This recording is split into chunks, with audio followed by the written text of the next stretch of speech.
محترم ناظرین، آئیے ہم آپ کو آج نماز عید کی نیت اور اس کا طریقہ بیان کرتے ہیں تاکہ نماز عید کی ادا کرنے میں آپ کو کوئی دشواری نہ آنے پائے۔ حضرات، سب سے پہلے نماز عید کی نیت، عید الفطر کی نیت یا عید الاضحیٰ کی نیت، اس کا طریقہ بیان کریں گے۔ پھر انشاءاللہ الرحمن کچھ مسائل یا کچھ باتیں آپ کو صدقہ فطر کے حوالے سے بیان کریں گے۔ تو آئیے سب سے پہلے وقت کو ضائع نہ کرتے ہوئے نماز عید کی نیت کر لیتے ہیں۔ نیت عربی میں اس طریقے سے کریں گے: نویت ان اصلی للہ تعالی رکعتی صلاۃ عید الفطر یا عید الاضحیٰ۔ اگر آپ عید الاضحیٰ کی نماز پڑھ رہے ہیں تو عید الاضحیٰ کہیں گے، اور عید الفطر کی پڑھ رہے ہیں تو عید الفطر کہیں گے۔ ہم آپ کو عید الفطر کے حوالے سے بیان کر رہے ہیں، اس لیے آپ اس طریقے سے نیت کریں گے: نویت ان اصلی للہ تعالی رکعتی صلاۃ عید الفطر مع ستۃ تکبیرات واجب اللہ تعالی اقتدیت بہذا الامام متوجہا الی جہت الکعبۃ الشریفۃ۔ اس طریقے سے آپ یہ نیت کریں گے۔ عید الاضحیٰ اور عید الفطر دونوں نمازوں کی نیتیں ایک جیسی ہیں، صرف عید الفطر کی جگہ عید الاضحیٰ کہنا ہوگا، بس اتنا ہی آپ کو کرنا ہے، باقی نیت دونوں کی ایک جیسی ہے۔ اگر آپ اس کو اردو میں کرنا چاہیں تو اس طریقے سے کریں گے: نیت کی میں نے 2 رکعت نماز عید الفطر کی واجب یا عید الاضحیٰ کی واجب 6 زائد تکبیروں کے ساتھ واسطے اللہ تعالیٰ کے پیچھے اس امام کے منہ میرا طرف کعبہ شریف کے۔ اس طریقے سے آپ نیت کریں گے، اور نیت کرنے کے بعد کانوں تک ہاتھ لے جائیں گے اور اللہ اکبر کہہ کر ہاتھ ناف کے نیچے باندھ لیں گے۔ پھر آپ ثنا پڑھیں گے جو اور نماز میں پڑھتے ہیں۔ ثنا پڑھنے کے بعد پھر کانوں تک ہاتھ اٹھائیں اور اللہ اکبر کہتا ہوا ہاتھ چھوڑ دیں۔ پھر کانوں تک ہاتھ اٹھائیں، اللہ اکبر کہہ کر ہاتھ چھوڑ دیں۔ پھر ہاتھ کانوں تک اٹھائیں اور اللہ اکبر کہہ کر ہاتھ باندھ لیں، یعنی پہلی تکبیر میں ہاتھ باندھیں، اس کے بعد دونوں تکبیروں میں ہاتھ لٹکائے، پھر چوتھی تکبیر میں ہاتھ باندھ لے۔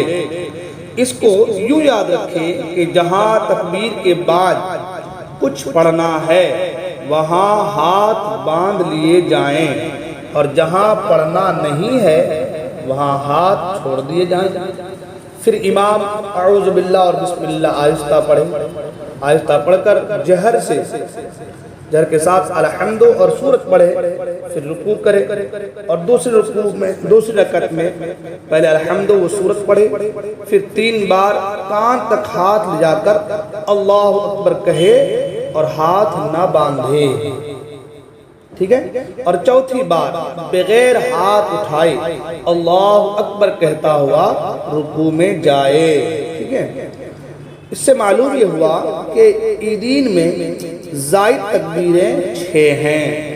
3 پہلی میں یعنی پہلی رکعت میں قرأت سے پہلے اور تکبیر تحریمہ کے بعد، اور 3 دوسری رکعت میں قرأت کے بعد اور تکبیر رکوع سے پہلے، اور ان 6 تکبیروں میں ہاتھ اٹھائے جائیں گے، اور ہر 2 تکبیروں کے درمیان میں 3 تسبیح کی قدر سکتہ کرے۔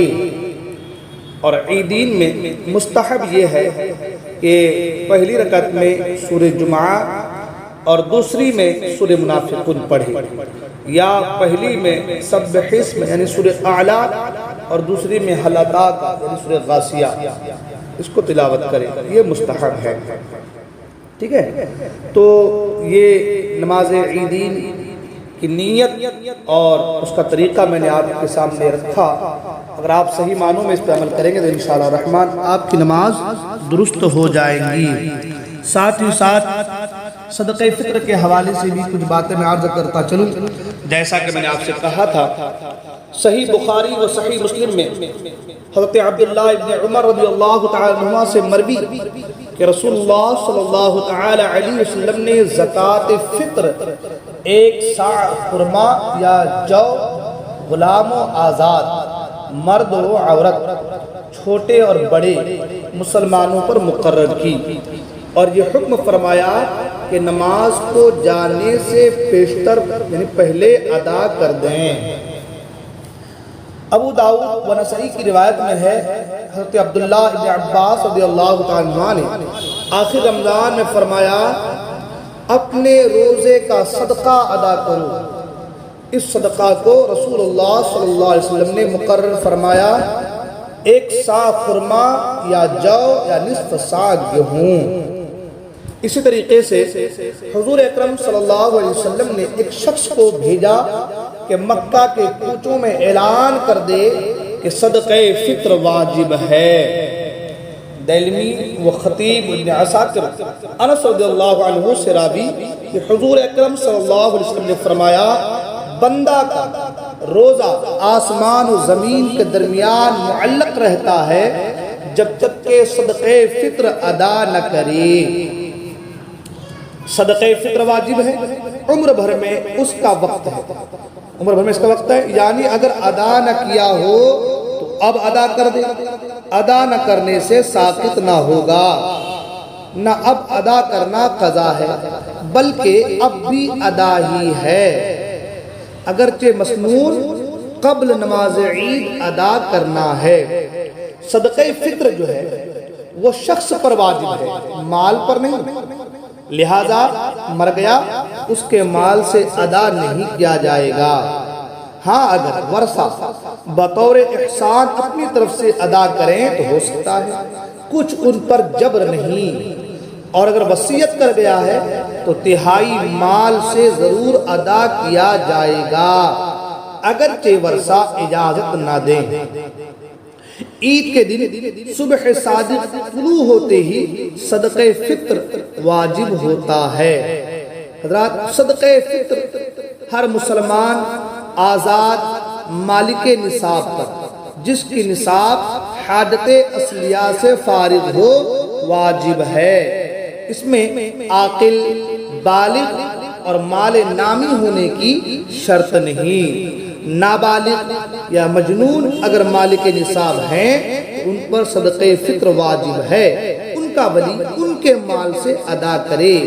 اگر ولی نے ادا نہ کیا اور نہ نابالغ بالغ، اگر ولی نے ادا نہ کیا اور نابالغ بالغ ہو گیا یا مجنون کا جنون جاتا رہا، اب یہ خود ادا کر دیں، اور اگر یہ خود مالک نصاب نہ تھے اور ولی نے ادا نہ کیا تو بالغ ہونے یا ہوش میں آنے پر ان کے ذمے ادا کرنا نہیں۔ حضرات، صدقہ فطر ادا کرنے کے لیے مال کا باقی رہنا بھی شرط نہیں، مال ہلاک ہونے کے بعد بھی صدقہ واجب رہے گا، ساقط نہ ہوگا۔ مرد مالک نصاب پر اپنی طرف سے اور اپنے چھوٹے بچے کی طرف سے واجب ہے جبکہ بچہ خود مالک نصاب نہ ہو، ورنہ اس کا صدقہ اس کے مال سے ادا کیا جائے۔ حضرات، صدقہ فطر واجب ہونے کے لیے روزہ رکھنا شرط نہیں، اگر کسی عذر، سفر، مرض، بڑھاپے کی وجہ سے یا معاذ اللہ بلا عذر روزہ نہ رکھا جب بھی واجب ہے۔ صدقہ فطر اپنی طرف سے اپنے بچوں کے طرف سے ادا کیجئے، اس سے اللہ کی رضا حاصل ہوتی ہے اور اس سے جو ہے ہمارے آپس کے اندر اتحاد، اتفاق پیدا ہوتا ہے، محبتیں پیدا ہوتی ہے، ہمارے روزوں کو، عبادتوں کو اللہ تعالیٰ قبول فرماتا ہے۔ لہذا صدقہ فطر کو اپنی طرف سے اپنے بچوں کی طرف سے ضرور ادا کیجئے۔ السلام علیکم ورحمۃ اللہ وبرکاتہ۔